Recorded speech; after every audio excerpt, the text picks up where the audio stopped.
kayong lahat sa daigdig ng kababalaghan.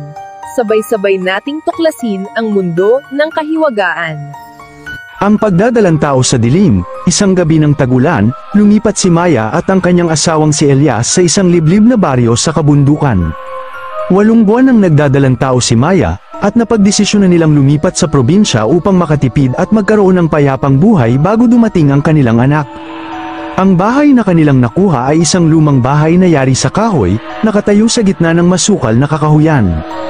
Maganda rito, mahal, tahimik, ani Elias habang binubuksan ang mga bintana upang pumasok ang sariwang hangin.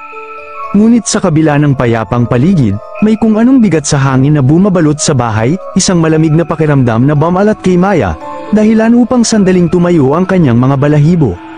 Makalipas ang ilang araw, nagsimula ng makaramdam ng pagod at pananakit ng katawan si Maya, isang normal na bagay para sa isang buntis. Ngunit kasabay nito, nagsimula rin siyang makarinig ng mahihinang bulong tuwing sasapit ang hating gabi. Umalis na kayo, sa una, inakala niyang dulot lamang ito ng pagod at imahinasyon. Ngunit ng sumunod na gabi, nakita niyang nakatayo sa tabi ng kanyang kama ang isang matandang babae, payat, gasgasen, at may mahabang kuko, mapatla ang balat nito at halos kulay abo ang mga mata. Napaatras si Maya at napasigaw, ngunit sa isang iglap, naglaho ang matanda. Nagising si Elias sa sigaw ni Maya. "Mahal, anong nangyari?" tanong nito habang yakap siya. May matandang babae, nakatayo siya rito, nanginginig na sagot ni Maya. Hinagilap ni Elias ang kanyang flashlight at sinilip ang paligid, ngunit wala siyang nakita. "Siguro na naginip ka lang, mahal, baka stress lang to," aniya, bagamat halata rin sa mukha niya ang pag-aalala. Ngunit alam ni Maya, hindi yun panaginip. Kinabukasan, bumisita ang kanilang kapitbahay, isang matandang lalaking nagngangalang Mang Ben. "Kayo pala ang bagong nakatira rito," ani Mang Ben habang tinutunghayan si Maya. "Alam mo bang may kasaysayan ang bahay na yan?" Nagkatinginan sina Maya at Elias. "Ano pong ibig niyong sabihin?" tanong ni Elias. Huminga ng malalim si Mang Ben bago nagpatuloy. "Dati, may isang buntis na babaeng nakatira riyan. Iniwan siya ng kanyang asawa, at dahil sa matinding kalungkutan, kinukuha niya lahat ng mga sanggol sa baryo. Isang gabi, sinunog siya ng mga tao rito, pero bago siya tuluyang mamatay, isinumpa niya ang bahay na yan. Sinabi niyang hindi siya titigil hanggat hindi niya nakukuha ang magiging anak ng sinumang magdadalang tao sa lugar na ito." Nang inig ang katawan ni Maya, "Tama na po yan, Mang Ben, hindi totoo ang mga yan," putol ni Elias, halatang naiinis.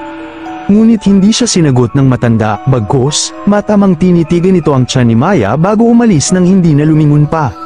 Gabi-gabi, lumalala ang mga bangungot ni Maya. Sa panaginip niya, nakikita niyang may matandang babae na dahan-daang lumalapit sa kanya, hinahaplos ang kanyang tiyan, at pabulong na nagsasabing, "Akin na siya."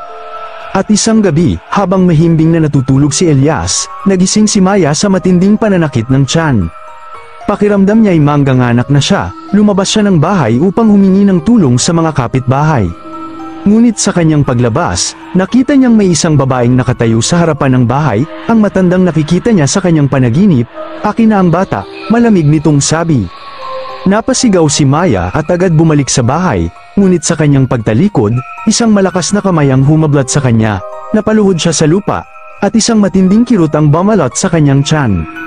Nagising si Elias sa sigaw ni Maya at agad siyang lumaba. Nakita niya itong nakahandusay sa lupa, nangingisay, habang may anino ng isang matandang babae sa likuran niya.